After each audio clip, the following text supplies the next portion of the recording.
On adore ce générique, et oui, avec Marc Garcia pour le 19h Sport. On va justement l'accueillir. Il va donc apparaître sur ma gauche. Bonsoir Marco. Bienvenue Marco. Alors le son, voilà, ça y est, le son, il est là. Ouais. Oui, Voilà. je pense qu'il est mieux là, pour une fois. Voilà, il est vieux, on parlait dans le vide. On l'a activé. Merci Marc de nous retrouver, de vous retrouver. Hein, chaque semaine, on vous accompagne pour le 19h Sport. Alors, le 19h Sport, c'est bien entendu les résultats de la glisse dans quelques instants, normalement. Voilà, ça part tout seul, vous inquiétez pas. C'est ça les aléas du direct.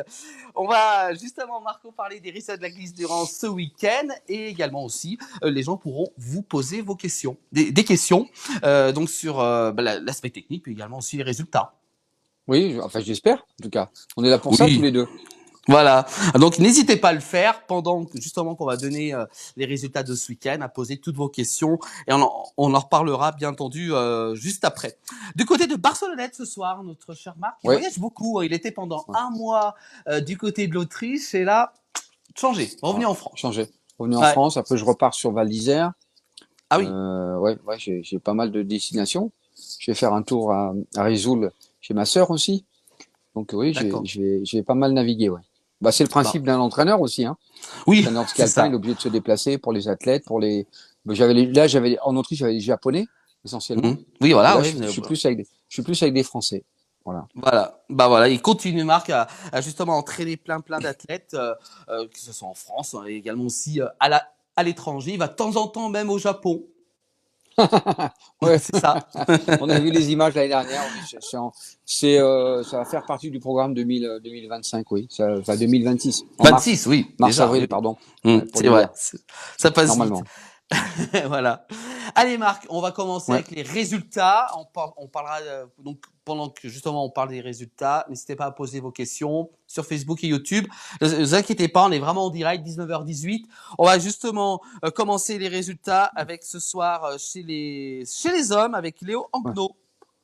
Alors, Léo, alors, je pense que les auditeurs savent pas. Alors, j'envoie des fois les vidéos à Johan. Johan, vous avez pas Alban Canafirina? Ah Puisqu'bah si. On va Bah, commencer comme par vous le voulez. Super G, en fait. Parce qu'en fait, ça a commencé par le Super G à Beaver Creek, avec la belle Hum, victoire de Marco Odermatt devant hum, Krischmaier et Raphaël Hazer, les deux Autrichiens qui ont fait 2 et 3. Et puis hum. la très belle 18e place d'Alban, qu'on n'attendait pas plus que ça, je pense, par rapport à ceux qui étaient un peu les vieux routiers de l'équipe de France de ski. Hum. Il nous fait une belle 18e place et je crois qu'on a on a un interview hein, de la Fédération Oui, tout à française de fait. ski.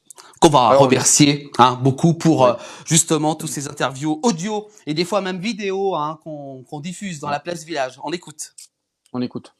Le super G d'hier, très content de ce que j'ai réussi à mettre en place. Je skie vite à l'entraînement et j'ai réussi à garder un peu le même rythme sur la course, à vraiment respecter le plan, pouvoir engager. Très content du résultat et de la manière dont je suis allé le chercher aussi. Et pour aujourd'hui, un petit peu du mal à me mettre dedans sur la mise en action. Derrière, je pense que je fais un assez bon raccord et j'ai voulu un petit peu jouer avec le feu sur le plat. Ça m'a joué des tours, donc voilà.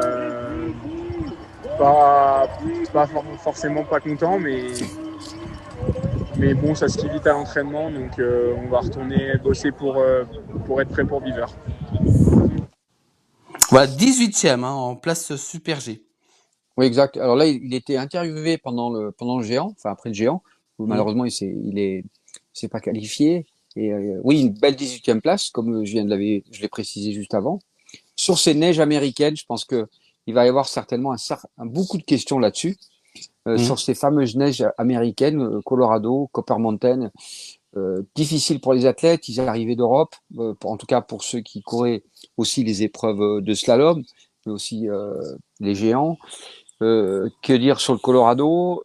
Copper Mountain, ça part à 3400 mètres d'altitude. Ah oui. C'est ouais, c'est assez particulier.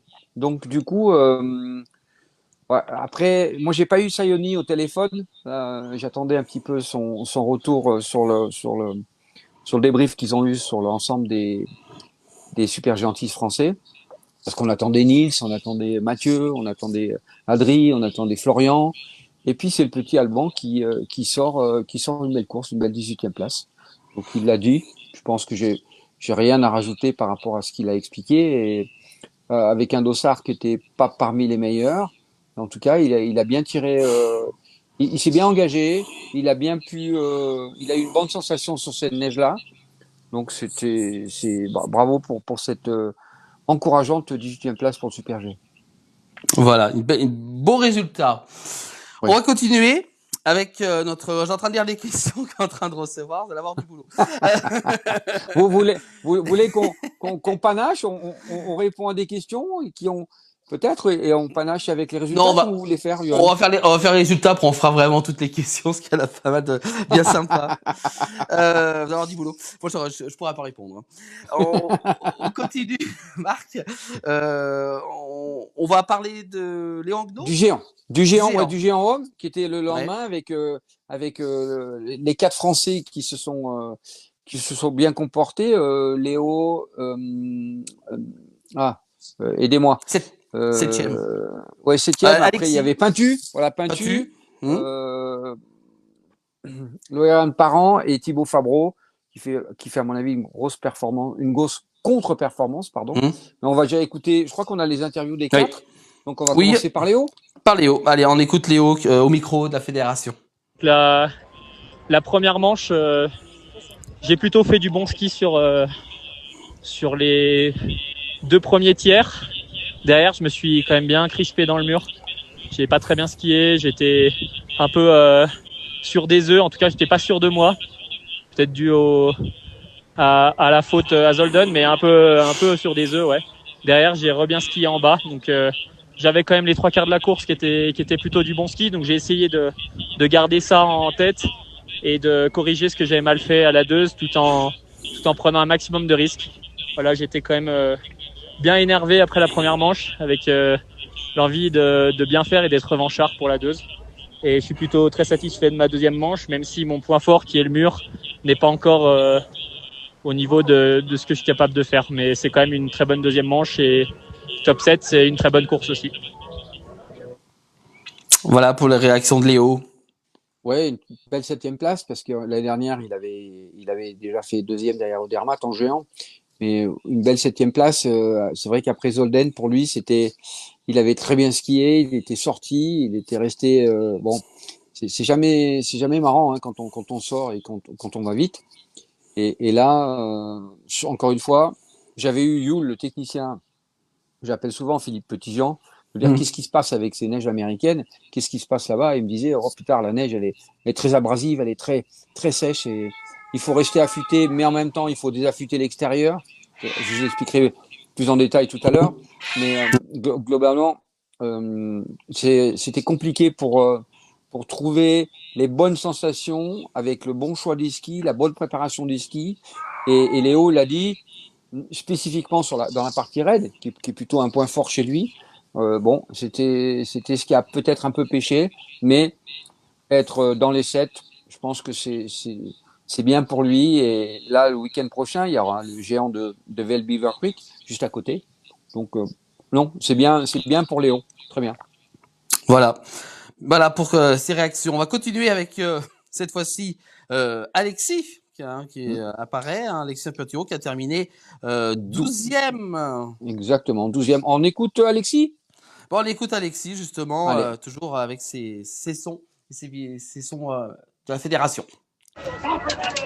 Ouais, Jojo, là c'est Alexis. Concernant la course d'aujourd'hui, je pense qu'elle était plutôt bonne. Il y a eu une très bonne première manche, il y a eu des conditions qui n'étaient pas faciles dans la deuxième, avec surtout une lumière assez plate en milieu de deuxième manche. Ce qui fait que il y a beaucoup d'athlètes qui ont énormément reculé. Moi, je recule malgré tout, mais j'arrive à moins reculer que d'autres. Donc voilà, il y a des bonnes choses. Bien sûr, il y a encore des choses à améliorer, ça c'est sûr. C'était une condition qui était des conditions et une course qui était très très physique. Donc ça me fait aussi beaucoup de bien. C'est de faire 1 minute 15, 1 minute 10, 1 minute 20 de course, surtout à des altitudes pareilles. C'est des choses qu'on ne fait pas à l'entraînement. Donc c'est forcément qu'en course que je peux être confronté à ça. Et donc voilà, ça me permet de progresser, de continuer d'avancer. Je pense qu'il y a des bonnes choses, il y a des bons repères. Et mes sensations sur cette neige sont aussi très très bonnes. Donc voilà, il y a certainement du travail encore à faire, mais ça va dans le bon sens et je pense que le résultat le prouve. Voilà les réactions d'Alexis. Ouais, la sagesse d'Alexis, hein, une grande Ouais. sagesse là, sur son Très analyse. posé, hein, ouais. Ouais, très, très posé, Alexis.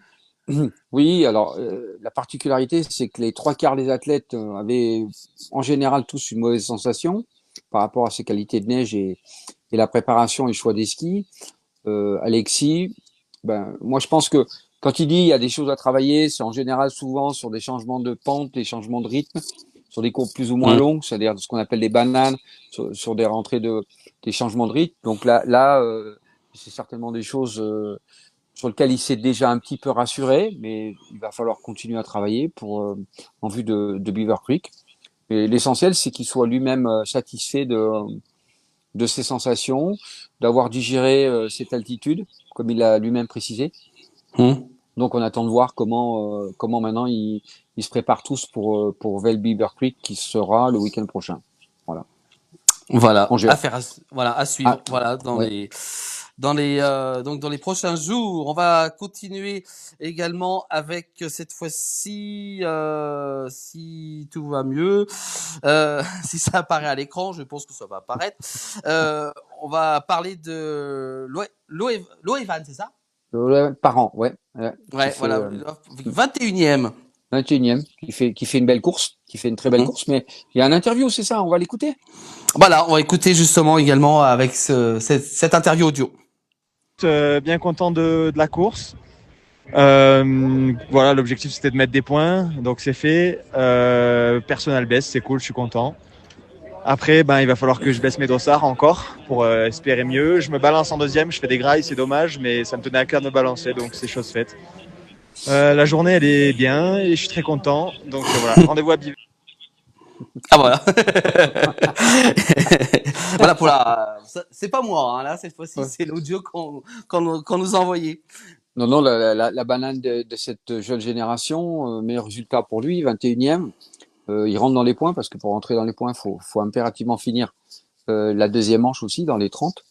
Il marque des points. Donc après Zolden, on a toujours dit c'est quand même un laps de temps très éloigné par rapport à cette deuxième course. Et maintenant, cap pour lui pour Beaver Creek. Il y a une belle ambiance d'équipe. Et encore une fois, on va voir comment les choses vont se dérouler. C'est le 7, hein, j'ai oublié de vous le dire. C'est le 7. Le géant, c'est le 7. Le 6, c'est dimanche. Ce sera Super G. Et le 5, ce sera la descente à Beaver Creek. Chez les filles, quand même, on va quand même parler des filles ce soir, avec justement Kathleen McFarland qui a terminé 12e. Alors là, du slalom. Vous faites le grand bond là, vous faites le grand bond directement sur le slalom, parce qu'il y a eu le géant aussi avant, hein, le géant où il y a eu, alors je crois qu'on n'a pas eu d'interview, il y avait Clara Dires, il y avait Clara Dires qui finit, alors attendez, qui finit 28e, et Camille Cerruti de Rizou, je salue ma frangine, qui finit 29e, Camille qui partait très loin, qui se qualifiait la première manche, et qui rentre dans les points, donc elle avait toutes les raisons d'être, alors on va dire 29e.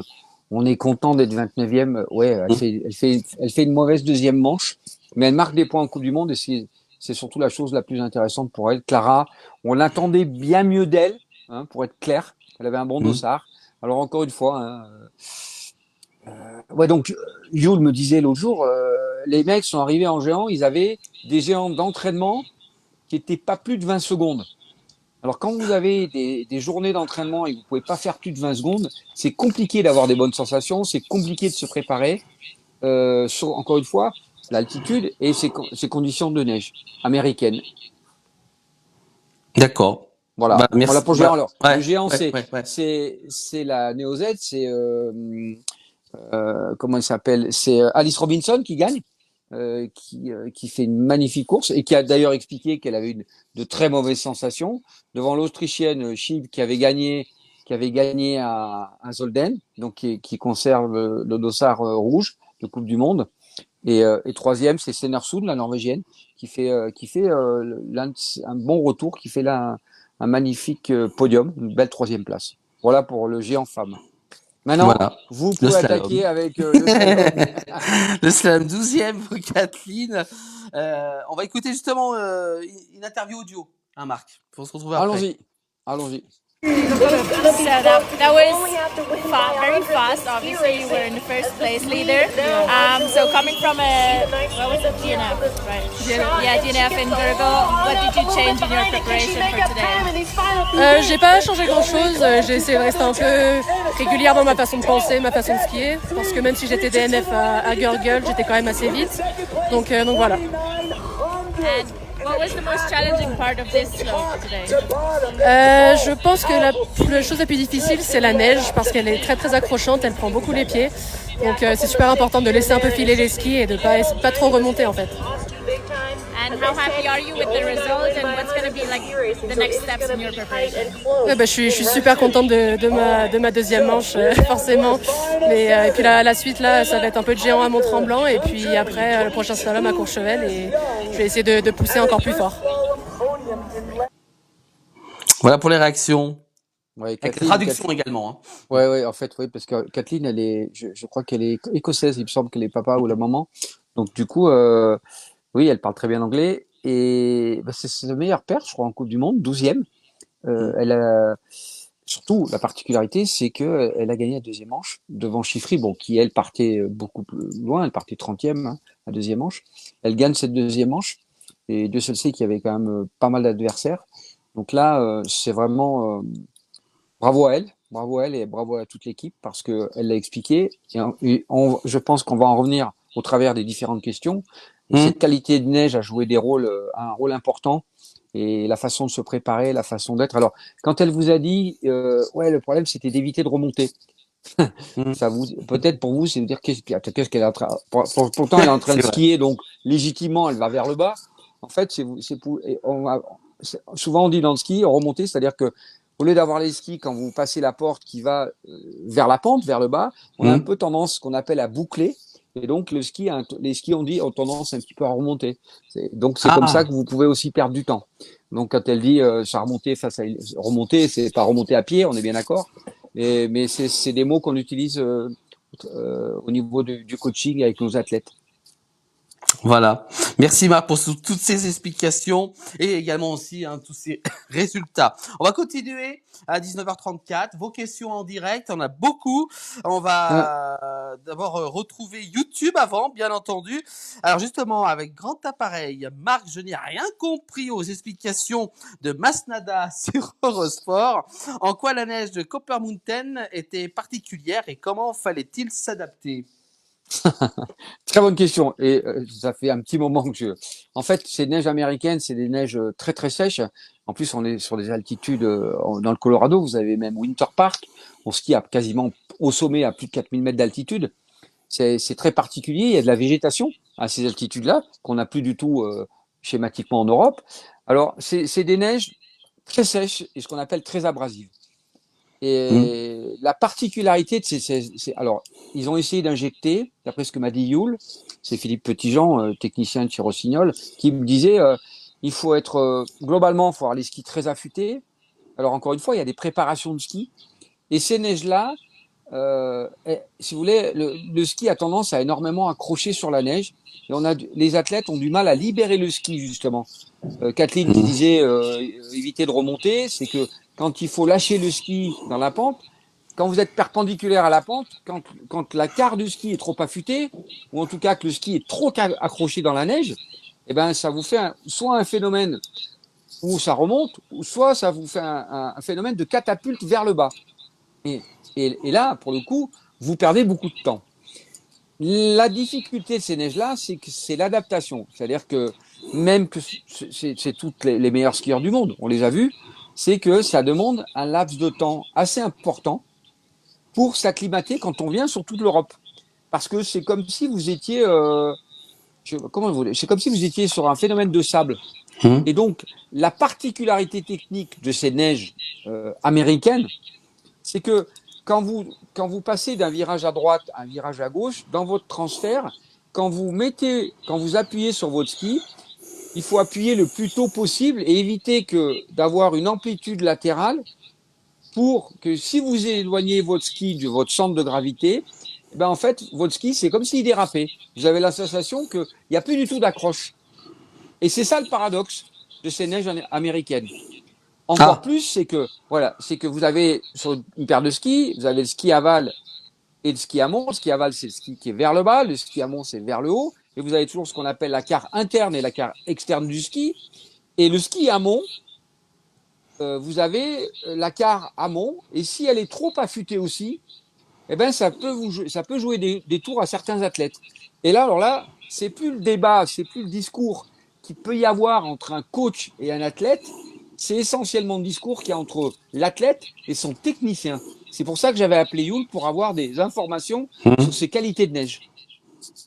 Voilà pour ces questions qui sont quand même très intéressantes justement par rapport à ces qualités de neige, surtout américaines comme vous dites, Marc. On va continuer également. Alors justement, Philippe, ah oui, attention, le patron, l'un des patrons de la place du village, attention.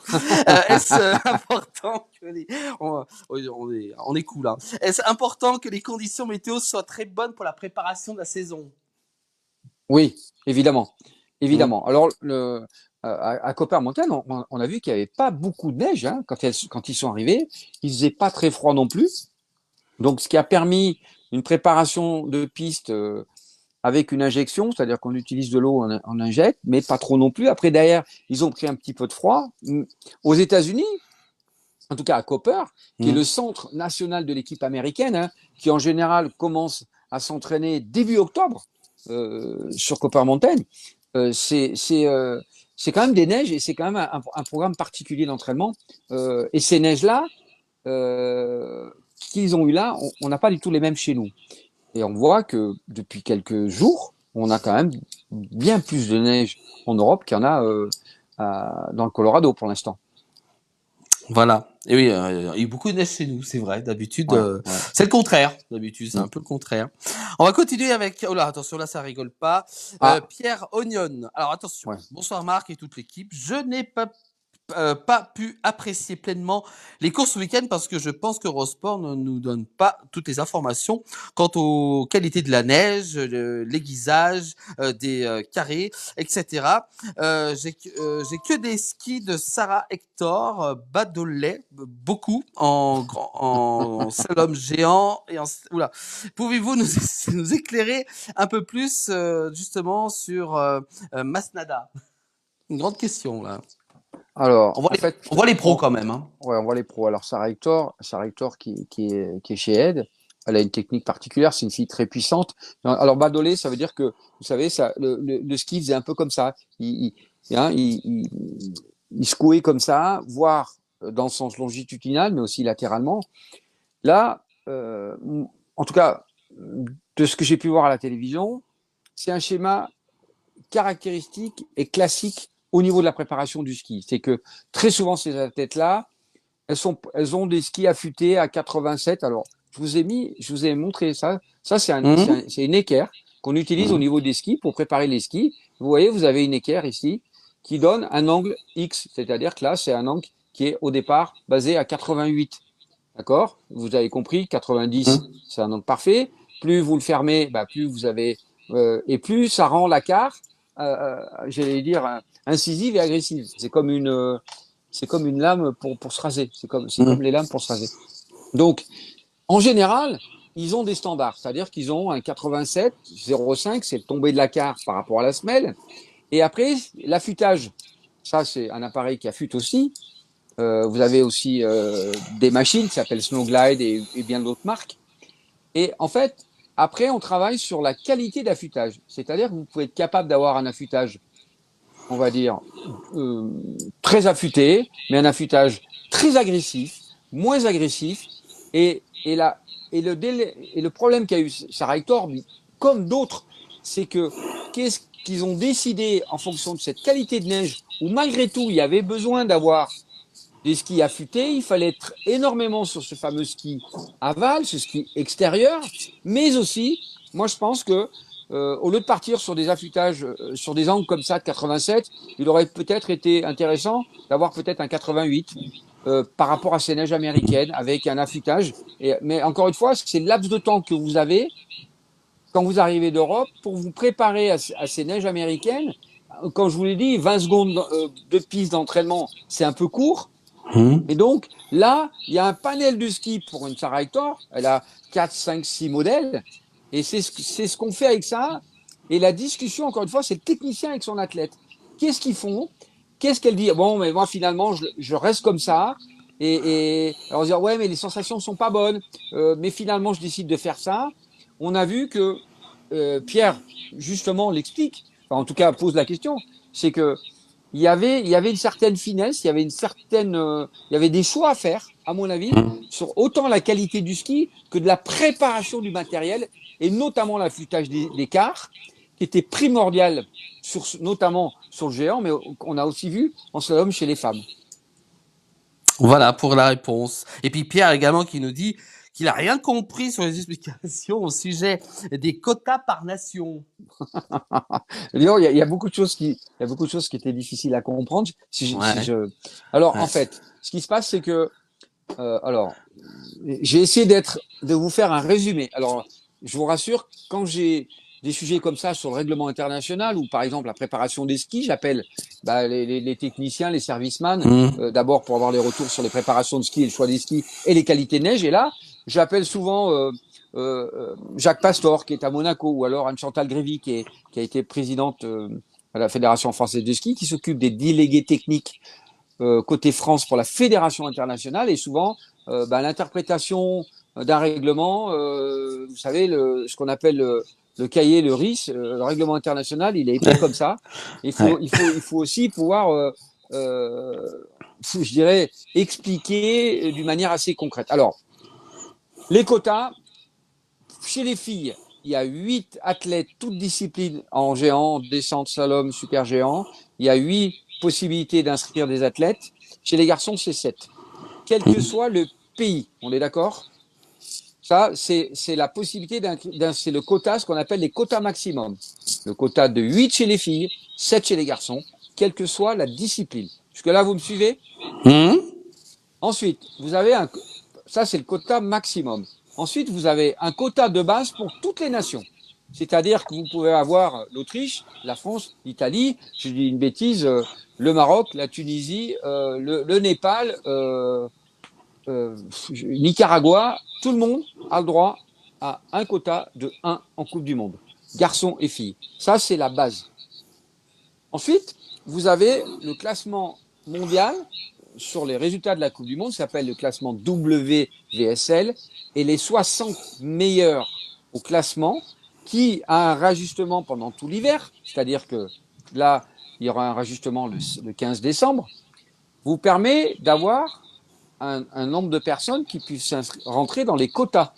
Donc, vous avez un quota, par exemple, pour l'Autriche, c'est un quota de 8 maximum.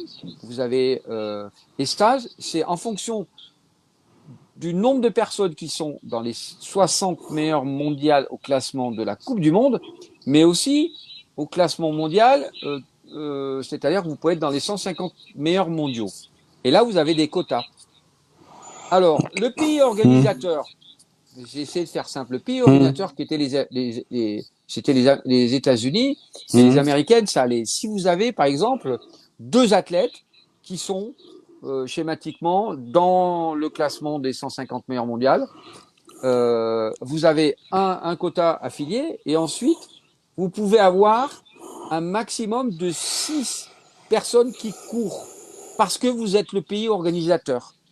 Hier, vous aviez 4 athlètes qui couraient et ensuite, c'était normalement le quota maximum qu'ils devaient avoir, mais comme c'était le pays organisateur, on permet d'avoir un quota qui, lui, un pays organisateur a le droit d'avoir un quota de 6. Évidemment, s'il en a 8, il en a 8. Mais si vous en avez que 2, potentiellement, on accepte d'avoir 4 autres coureurs qui puissent participer. D'accord. C'est un schéma. Et puis, alors, pour faire court, vous avez en dessous de la Coupe du Monde, vous avez la Coupe d'Europe, vous avez les Continental Cup, vous avez les Far East Cup, et les vainqueurs de ces Coupes d'Europe et Continental Far East Cup, dans chaque discipline, alors eux ou elles ont une place nominative pour tout l'hiver. C'est-à-dire que celle qui a gagné le classement général de la Coupe d'Europe en slalom, qui est Marion Chevrier, notre Française, elle ne rentre pas dans le quota des 8. Elle a sa place nominative parce qu'elle a gagné l'année dernière le classement général de la Coupe d'Europe en slalom. C'est pareil pour le slalom géant, c'est pareil pour... Donc derrière, vous pouvez avoir de toute façon 8, si je dis une équipe 8, vous pouvez avoir 8, plus les quotas de places nominatives, c'est-à-dire un classement Coupe d'Europe ou un classement continental. Au maximum, vous ne pouvez pas avoir plus de 10 athlètes qui puissent représenter une nation. Même, prenons l'exemple, si vous avez 15 Français qui sont dans les 60 meilleurs mondiales, d'accord, dans ce fameux classement WVSL, si vous en avez 15, il n'y en a que 8 qui peuvent courir. D'accord. Ah ouais, Voilà, c'est très pointu. Très pointu, oui, c'est ce que j'allais dire. Effectivement, le pays organisateur a la possibilité d'avoir 6, ce qu'on appelle les quotas, c'est des places. Hein. On a le droit d'avoir un quota de 6 par discipline si vous êtes pays organisateur. Évidemment, si vous n'avez pas 6 athlètes, on est bien d'accord. Voilà. Si vous avez les 6, bah, vous les avez quand même. Mais oui. c'est au cas où vous n'ayez pas. Vous en avez moins de 6, ouais. Voilà, exactement.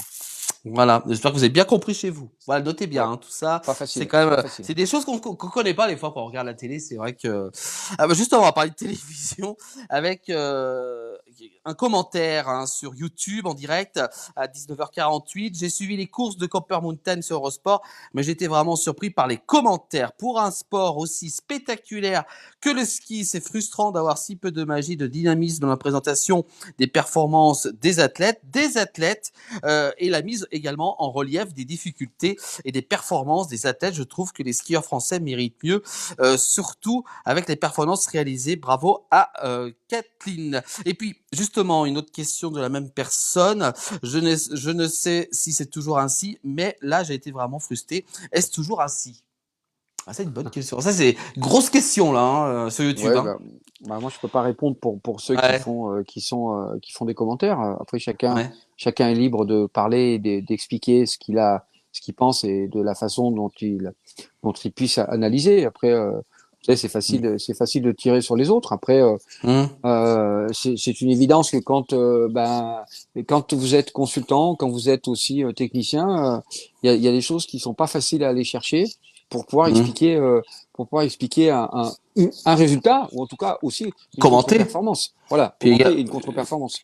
Parce que voilà, en plus c'est totalement en direct les compétitions, donc c'est vrai que c'est pas évident. Voilà, vous connaissez un petit peu le sujet, Marc. Oui. Moi-même consultant aussi pour la télé, pas que pour la place du village, mais sur du direct, oui, je connais un peu le sujet. Voilà, puis on sait que les fois les télés enregistrent beaucoup, mais certaines aiment bien le direct. Voilà. On va continuer avec Patrice Roussel. Pourquoi Shiffrin est aussi forte en slalom, mais ne parvient pas à retrouver sa domination en slalom? Zéro explication à la télé sur ce sujet. Décidément. C'est la fête. J'ai l'impression, c'est la fête. La fête. Alors Shiffrin, cette année, elle a pas du tout mal au dos.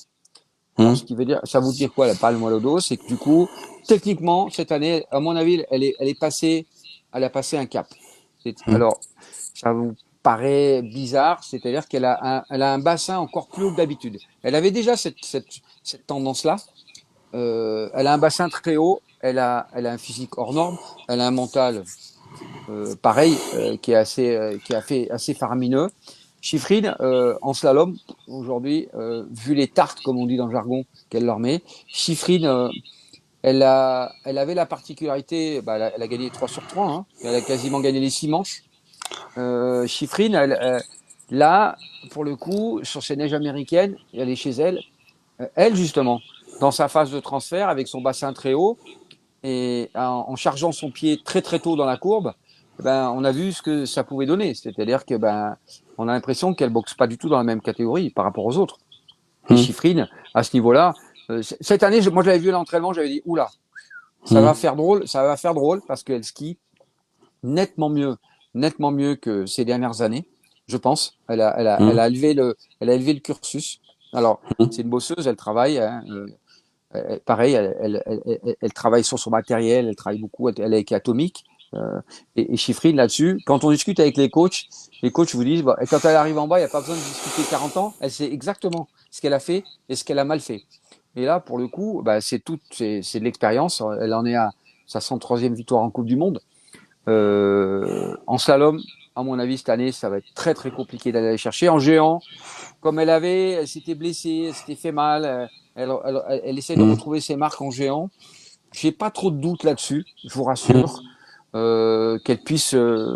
C'est une autre discipline, hein, le géant. Bon, évidemment, slalom spécial sur le géant, Mhm. c'est deux disciplines différentes, mais en slalom, on dit c'est question de rythme et cadence. Et en géant, c'est vraiment de la technique pure et dure pour pouvoir étaler cette pression tout le long de la courbe. Et là, elle a encore un petit peu des soucis d'équilibration dans ces grandes courbes en géant. Mais j'ai peu de doute quand je la vois skier en ski libre et quand je la vois skier en slalom. Ça, c'est Mhm. absolument faramineux comme aujourd'hui, elle a monté le curseur digne d'un garçon, je pense. Voilà. Donc, bah, et pourvu que ça dure. Voilà. Alors, on va continuer, Marc. Allez, un petit blanc. Pierre Onium qui nous dit, elle n'a pas élevé le cursus, mais le curseur, nous dit Oui, Pierre en pardon. direct. Merci. J'ai dit le cursus. De toute façon, il y Vous en a auriez dû, qui, hein.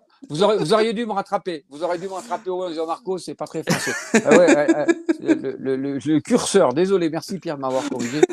Merci. Et comme quoi, il y en a, ils répondent vite, hein, à 19h50. Comme quoi, on est vraiment en direct, hein, là. Oui, c'est vrai, Voilà. c'est vrai. C'est C'est vrai, c'est voilà. vrai. Bah, voilà pour ces questions. J'ai plus de questions, mais on va quand même parler des prochaines courses qui vont se dérouler. Ouais, qui se déroule dans le Colorado pour les garçons, qui commenceront le 5 par la descente la fameuse descente de Vail Beaver Creek, le 5, suivi du super géant le 6 et du slalom géant le 7.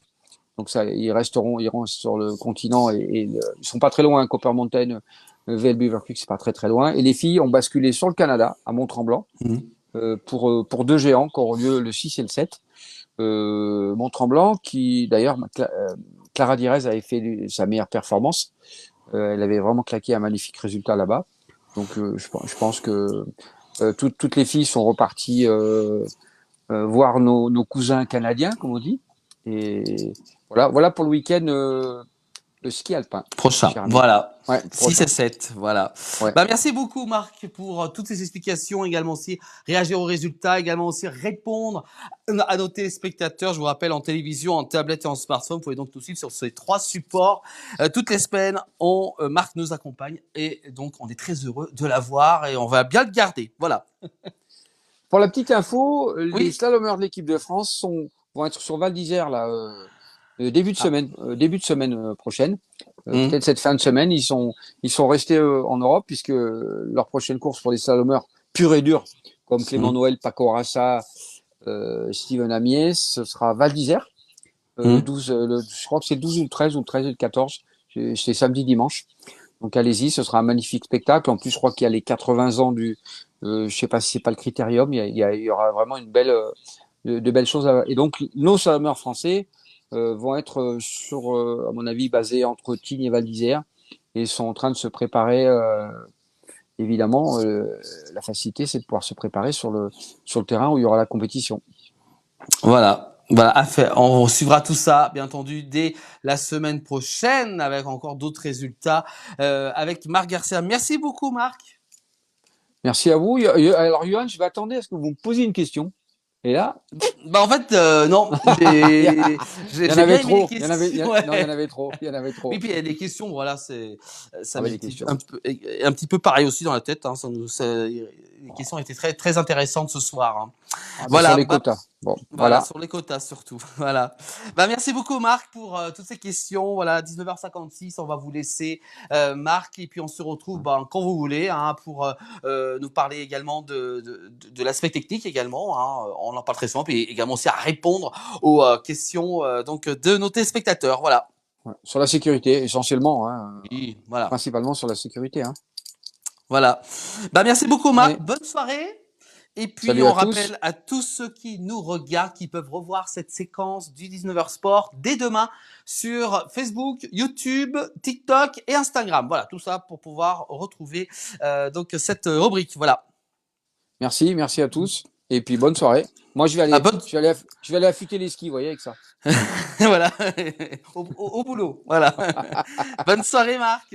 Salut. À très bientôt. Bonne soirée. Salut, Johan. Merci. Salut à tous. Merci.